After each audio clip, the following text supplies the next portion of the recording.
சிம்ம ராசி அன்பர்களே, ஜூலை மாதம் என்ன பலன் எப்படி இருக்க போகுது அப்படின்னு பார்க்கும் பொழுது உங்கள் ராசிநாதனான சூரிய பகவான் 11ஆம் இடம் என்று சொல்லக்கூடிய லாபஸ்தானத்தில் போய் உட்கார்ந்துருக்கார். ராசிநாதன் லாபஸ்தானத்தில் இருக்கிறது ஒரு நல்ல அமைப்பு. அங்கே லாபஸ்தானத்தின் அதிபதியாக இருக்கக்கூடிய புதனோடு சேர்ந்திருக்கிறது கூடுதல் சிறப்பு. அங்கே புதன் ஆட்சி பலத்தோடு இருக்கார். அப்போது புத்திசாலித்தனம் மிக்க ஒரு புதனோட சூரிய பகவான் இணைந்திருப்பது ஒரு நல்ல தன்மையை உங்களுக்கு கொடுக்க போகுது. எது வரைக்கும் அப்படின்னா இந்த ஜூலை மாதம் 17ஆம் தேதி வரை. அதன் பிறகு சூரிய பகவான் எங்கே உங்கள் ராசிநாதன் 12ஆம் இடம் என்று சொல்லக்கூடிய விரயஸ்தானத்தில் வந்து அமர்கிறார்.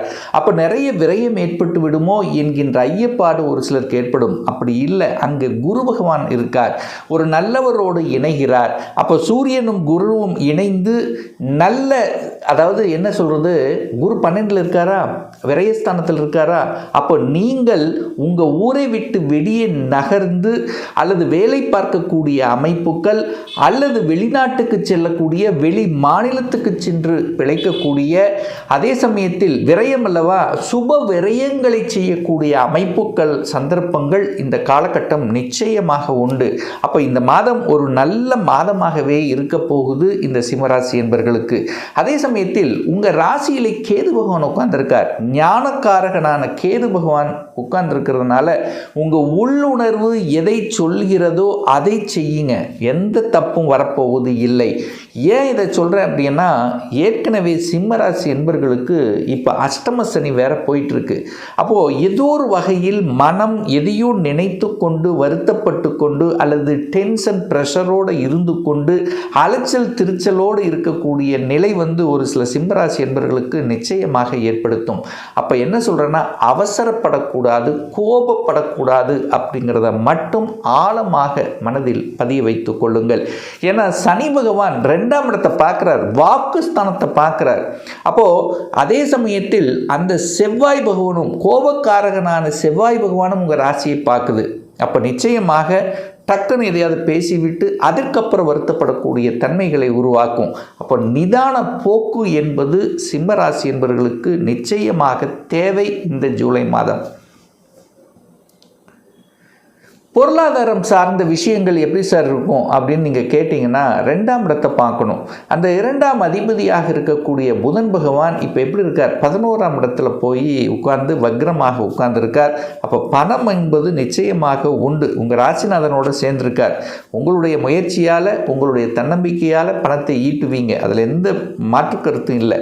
ஆனால் அதே சமயத்தில் 6ஆம் அதிபதி கடன், நோய், எதிர்ப்பு, பகையை தரக்கூடியவன் ஆன அந்த சனி பகவான், இந்த சிம்மத்துக்கு ஆகாதவனான அந்த சனி பகவான் 2ஆம் இடத்தை பார்க்குறார், தனஸ்தானத்தை பார்க்குது. அப்போ ஏதோ ஒரு குடைச்சல் கொடுக்கக்கூடிய அமைப்பு இருக்குது. அப்போ குடும்பத்தில் கணவன் மனைவி சார்ந்த விஷயத்தில் கொஞ்சம் விட்டு கொடுத்து அனுசரணையோடு செல்லணும் என்பதையும் ஞாபகத்தில் வச்சுக்குங்க. ஏன் சார் இது சொல்கிறீங்க அப்படின்னா, 6ஆம் அதிபதி எதிர்ப்பை கொடுக்கக்கூடியவன், பகையை தரக்கூடிய அந்த சனி பகவான் 8ஆம் இடம் என்று சொல்லக்கூடிய அட்டமஸ்தானத்தில் அமர்ந்து கொண்டு குடும்பஸ்தானத்தை பார்க்கிறார்.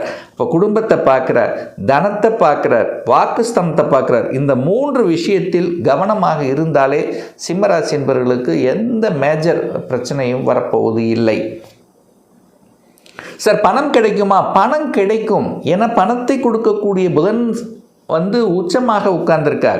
குரு பகவான், தன காரக கிரக குரு பகவான் உச்சமாக இருக்கார். புதன் வந்து ஆட்சியாக இருக்கார். அப்போ பணத்தை கொடுக்கும், அதில் எந்த மாற்று கருத்து இல்லை.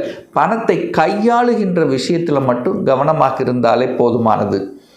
யாருக்காவது ஜாமீன் கையெழுத்து போடுவது, பணத்தை கொடுத்து விட்டு 1 மாதத்தில் கொடுக்குறேன்னு கொடுத்து விட்டு அதற்கப்புறம் கேட்டால் அப்படியே தள்ளி போகும்போது அப்போ மனம் ஏதோ ஒரு நினைத்து வருத்தப்படக்கூடிய அமைப்பை உருவாக்கிறோம். ஸோ பணம் டீல் பண்ணுற விஷயத்தில் கவனம். 4ஆம் அதிபதி சுகத்தை தரக்கூடியவன் யாருன்னா செவ்வாய் பகவான் 10ஆம் இடத்துல போய் அமர்ந்து திக்பலத்தோட வலிமையாக இருக்கார். 4க்குரியவன் வலிமை பெறுகிறது. அப்போ அப்போ செவ்வாய் வலிமை பெறுகிறது, 4ஆம் இடத்தையே பார்க்கிறார். குரு பகவான் 4ஆம் இடத்தை பார்க்குது. அப்போ என்னன்னா, இடம், நிலம், வீடு, வண்டி, வாகனம், அசையும் அசையா சொத்துக்கள், இந்த மாதிரியான விஷயத்தில் ஏதாவது ஒரு வில்லங்கம் இருக்குது, ஏதாவது ஒரு பிரச்சனைன்னா அதெல்லாம் சரி செய்யக்கூடிய ஒரு காலகட்டமாக அமையும். அதை நினச்சி ஏதோ ஒரு வருத்தம் உங்கள் மனசில், ஆள் மனசில் ஓடிட்டே இருக்கும். ஒரு நிலம் விற்கல, அதை விற்கணும்னு நினச்சிட்டு இருப்பீங்க, அல்லது கம்மி விலை கேட்குறாங்க அப்படின்ட்டு இருக்கும். ஏதோ ஒன்று நிலம் சார்ந்த விஷயத்தில் ஏதோ ஒரு தொந்தரவு அனுபவித்து கொண்டிருக்கக்கூடிய சிம்மராசி என்பர்கள் அதை கையில் எடுத்து இந்த மாதம் அதை சுமூகமாக தீர்க்கக்கூடிய விதத்தில் இந்த ஜூலை மாதம் கண்டிப்பாக அமைகிறது. இடம், நிலம், வீடு, வண்டி, வாகனங்கள் எல்லாம் வாங்கலாமா? அதுக்கு ஏதாவது தடை இருக்கா இந்த மாதம்? நிச்சயமாக தடை என்பது இல்லை, வாங்கலாம், அதில் எந்த மாற்றம் இல்லை. சுப விஷயங்கள், அதாவது ஒரு புதுசாக ஒரு வீடு வாங்குறது அல்லது வீட்டை ஆல்ட்ரு பண்ணுறது, இந்த மாதிரி எல்லாம் செஞ்சுக்கலாம். ஆனால் புதுசாக வாங்கும்போது புதன் வக்ரமாக இருக்கார் அல்லவா, அதனால் டாக்குமெண்ட்டில் மட்டும் ஏதாவது குளறுபடி இருக்கா அப்படிங்கிறது செக் பண்ணணும். ஏன்னா இப்போ உங்கள் கண்ணுக்கு தெரியாது, ஏதோ ஒரு தவறு இருந்தால் கூட இப்போ தெரியாது. அப்போது நல்ல செக் பண்ணணுங்கிறத மட்டும் மைண்டில் வச்சுக்கிட்டால் போதும், மற்றபடி எந்த குறையும் ஏற்படுத்த போவது இல்லை. இந்த சிம்மராசி என்பவர்களுக்கு 5க்குரியவன் பூர்வ புண்ணியஸ்தானத்தின் அதிபதி, பஞ்சமஸ்தானத்தின் அதிபதியாக இருக்கக்கூடியவர் குரு பகவான். அந்த குரு பகவான் உச்சமாக உட்கார்ந்திருக்கார். அப்போ குழந்தைகள் சார்ந்த விஷயங்கள் சிறப்பு பெறுமான்னா நல்லா, ஏன்னா குழந்தை காரக கிரகம் உச்சமாக இருக்குது, அது விரயஸ்தானத்தில் இருக்கிறதுனால குழந்தைகள் உங்களை விட்டு வெளியே போய், அதாவது படிப்பதற்காக உங்கள் ஊரை விட்டு வெளியே அதர் டிஸ்ட்ரிக்ட், அதர் ஸ்டேட்டு அல்லது வெளிநாட்டு சென்று படிக்கக்கூடிய அமைப்புகளை உருவாக்கும். அவ்வளோதான். 12ஆம் இடத்தில் இருப்பதற்கான அமைப்பு என்னென்னா, அப்படியே வெளியில் போய் படிக்கக்கூடிய எண்ண ஓட்டங்களை கண்டிப்பாக ஏற்படுத்தும். அப்போது படிப்புக்கு ஓகே. சார் வேலை கிடைக்குமா? கண்டிப்பாக வேலை கிடைக்கும். கொஞ்சம் விரயத்தை ஏற்படுத்தி வேலை கிடைக்கும். அதாவது ஒரு தடங்கள் கொடுத்து அதுக்கப்புறம் கொடுத்துரும் அப்படின்னு தான் அர்த்தம். அப்போது வேலை உண்டு, படிப்பு சார்ந்த விஷயங்கள் சிறப்பு. குழந்தை காரக கிரகம் உச்சமாக இருக்கிறதுனால, நீங்கள் ராசிநாதன் 5ஆம் இடத்தை பார்க்கறதுனால கண்டிப்பாக குழந்தை பாக்கியம் இல்லாத தம்பதிகளுக்கு குழந்தை பாக்கியம் கொடுக்கக்கூடிய அமைப்பு நிச்சயமாக உண்டு. எதிர்பாராத விதத்தில், அதாவது எத்தனையோ ட்ரீட்மெண்ட், எத்தனையோ சங்கடங்கள் அனுபவித்திருந்தால் கூட இந்த மாதம் திடீர் என்று ஒரு நல்ல செய்தியை கொடுத்து அதன் மூலமாக மனமகிழ்ச்சி, சந்தோஷத்தை அடையக்கூடிய அமைப்பு நிச்சயமாக இந்த சிம்மராசி என்பவர்களுக்கு உண்டு. குழந்தைகள் மூலமாக அல்லது குழந்தை பாக்கியத்தின் மூலமாக அல்லது பூர்வீகத்தின் மூலமாக ஏதாவது ஒரு நல்லது நடக்கக்கூடிய அமைப்புங்கிறது நிச்சயமாக உண்டு. கடன், இந்த சிம்ம ராசி என்பவர்கள் கடன், நோய் எதிர்ப்பு, பகை, வம்பு, வழக்கு, நெகட்டிவ் விஷயத்துக்கு கண்டிப்பாக போகவே கூடாது.